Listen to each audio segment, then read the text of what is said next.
Bagi mereka yang kencing kerap, jika mahu hidup lebih lama, jauhilah dua perkara ini walau suka tetap tahan.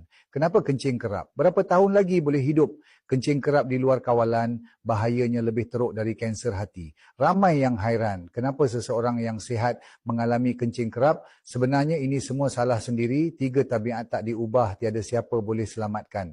Hai semua, hari ini saya mau ceritakan kebenaran di sebalik kencing kerap. Kencing kerap bermakna ada api dalam badan, walau cuba ubati sia-sia, ingat pesanan ini boleh padamkan api. 99% orang tak tahu apa yang kurang menyebabkan kencing kerap, ada kata kurang darah, ada kata kurang zat.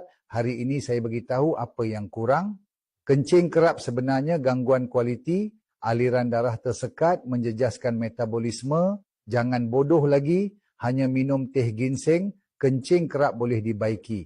Teh ginseng bukan bunuh toksin. Sebenarnya semua ini bayaran teks kepintaran. Saya ajar satu cara musuh utama, kencing kerap lebih bernilai dari emas, hanya beberapa puluh ringgit, tetapi 10 kali ganda lebih berkesan. Guna cara ini sembuh dalam 3 hari. Sama ada 10 hingga 20 kali kencing sehari, mulut berbau, perut kembung, air kencing kuning, sama ada umur 40, 50 atau 60 tahun, 1 kotak sudah cukup. Saya berani sumpah depan seluruh netizen, guna hari ini, gelak hari ini, kalau ada produk palsu, saya jual semua harta untuk ganti. Habiskan toksin hati dalam 3 hari. Tidak berulang, perut kembung, sendawa, 1 kotak untuk mulut kering berbau, badan lemah, peluh selalu. Kalau tak bersihkan sampah hati, semua ubatan toksin tak buat badan selesa. Saya tak mau sesen pun malah rela berlutut di depan pintu anda 3 hari 3 malam. Inilah yang dicari, mereka ada masalah hati. Teh ginseng diminum 2 kali sehari dengan air suam, membersihkan sampah hati, dipanggil pembersih hati. 1 kotak buat badan selesa sehari. Hari ini saya beri 7 perkataan, dengarlah baik-baik, jamin pulangan, jamin baiki. Dibangunkan khas untuk masalah hati, tak perlu beli banyak kerana ia sangat cepat. Apabila hati bersih, perut kembung hilang, kencing kerap tiada, anda tak perlu minum lagi. Jika anda alami perut kembung terbakar, sakit perut, kencing kerap, sendawa, cepat kenyang, najis lembik, mulut kering, selalu insomnia, mata kering, penglihatan kabur, tiada tenaga, ini tanda masalah hati serius.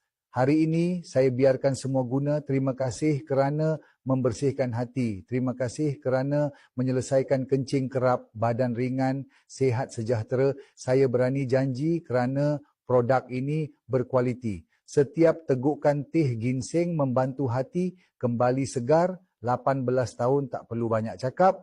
Klik avatar sekarang untuk maklumat lanjut. Keaslian terjamin, berakal jenis perlindungan hati ini. Anda boleh berminat di tempat lain, tapi anda mesti membuat pesanan. Di sini anda boleh mendapatkan maklumat di tempat lain, tapi anda mesti selesaikan di sini kerana takut anda terlepas aktiviti sokongan hati terus dari jenama. Hari ini kilang memberi maklum balas kepada pengguna lama dan baru, terus 3 kotak mengadakan promosi harga kilang dihantar terus. Jangan anggap ia murah. Nilainya sangat tinggi, berani menentang masalah hati. Hati tidak sihat, cuba ia. Bangun separuh malam sendiri, cuba ia. Mata kering, cuba ia. Mulut kering pahit busuk, cuba ia. Air kencing warna kuning suka kentut, cuba ia. Kuku bergarisan mudah marah, masih cuba ia. Penat tiada kuasa, tiada semangat, semua cuba ia. Jika anda sudah cuba pelbagai cara hati tidak sihat, terus cuba ia. Berulang kali adalah betul. Sambil kilang hantar terus ke rumah, segera klik pautan di bawah video beli beberapa kotak.